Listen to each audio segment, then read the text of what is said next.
তৈরি করব বলছেন কিন্তু তৈরি হচ্ছে না। এদিকে এদিকে বাড়ি তৈরি করব বলছেন কিন্তু তৈরি হচ্ছে না, হতে গিয়ে আটকে যাচ্ছে। আপনি কোনো কাজ করতে যাচ্ছেন, ভালো করে শুনবেন, এগুলো শোনা দরকার আছে। আপনার কাজটা আটকে যাচ্ছে, আপনার পেছনে মানুষ লেগে যাচ্ছে, আপনার কোনো কাজ ভালো হচ্ছে না। আপনি অনেকে বলেন আমাকে ফোন করে, বাবা আমার কোনো কাজই হচ্ছে না। কেন হচ্ছে না? সব কাজে ফেল করছি। তার কারণ কি? শনির 7.5 দশা। শনি পুজো কোন দিন হয় মা? জোরে বলুন। শনিবার দিন। শনির কুদৃষ্টি যদি কারো ওপর একবার পড়ে, তবে ভালো কাজ কোনোদিন হয় না, খালি খারাপ কাজ হয়। শনি একদিকে ন্যায় বিচার করে।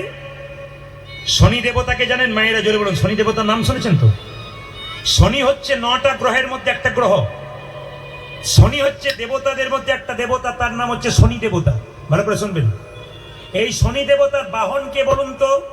কোথাও দেখবেন শকুন, কোথাও দেখবেন কাক। শনি দেবতার বাহন কি?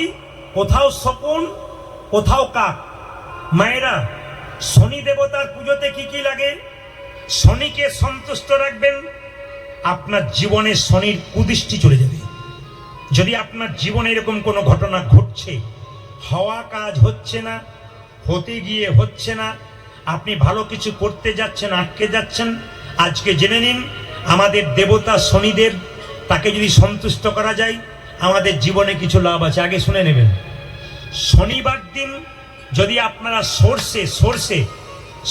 সরিষা, কালো সরিষা শনি দেবতার নাম করে অর্পণ করবেন। সন্ধ্যাবেলায় সরিষার তেলের প্রদীপ দেবেন। খুব মাথায় রাখবেন, শনি দেবতার নামে বা শনি দেবতার মন্দিরে বা শনি দেবতার ছবিতে আপনি কোনোদিন মোমবাতি জ্বালাবেন না, তাহলে কিন্তু শনি দেবতা রুষ্ট হয়। শনি দেবতাকে গঙ্গা জল দেবেন। শনি দেবতাকে যখন পুজো করবেন মায়েরা, বিশেষ করে কালো শাড়ি পরে পুজো করবেন, দেখবেন শনি দেবতা খুব সুস্থ হয়, খুব সন্তুষ্ট হয়। শনি দেবতাকে কালো শাড়ি পরে পুজো করবেন।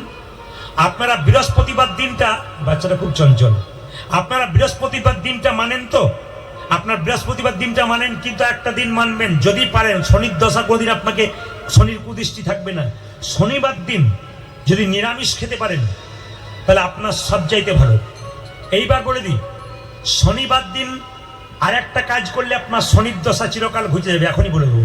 কি বলুন তো? শনির দশা ঘুচে যাবে কখন? যদি আপনি শনিবার দিন সকালবেলায় ঘুম থেকে উঠে স্নান করে অশ্বত্থ গাছের নিচে জল দিতে পারেন। একবারে মোক্ষম কাজ। দেখে নেবেন আপনারা যাদের শনির কুদৃষ্টি আছে, মনে করছেন হাত দেখাবেন জ্যোতিষকে, জ্যোতিষ যখন বলবে শনির 7.5 দশা কিংবা শনির কুদৃষ্টি আপনার উপর পড়েছে, তখন আপনি এই কাজটা করুন। বা দেখছেন ভালো কাজ হচ্ছে না, কাউকে দেখাচ্ছেন না হাত, আপনি এই কাজটা করুন। কি করবেন? জ্যোতিষ শাস্ত্র বলছে, যদি আপনি শনিবার দিন অশ্বত্থ গাছের নিচে জল ঢালতে পারেন আর সন্ধ্যাবেলায় অশ্বত্থ গাছের নিচে সরষার তেলের প্রদীপ দিতে পারেন, একবারে 100% আপনার শনির দশা কাটবেই।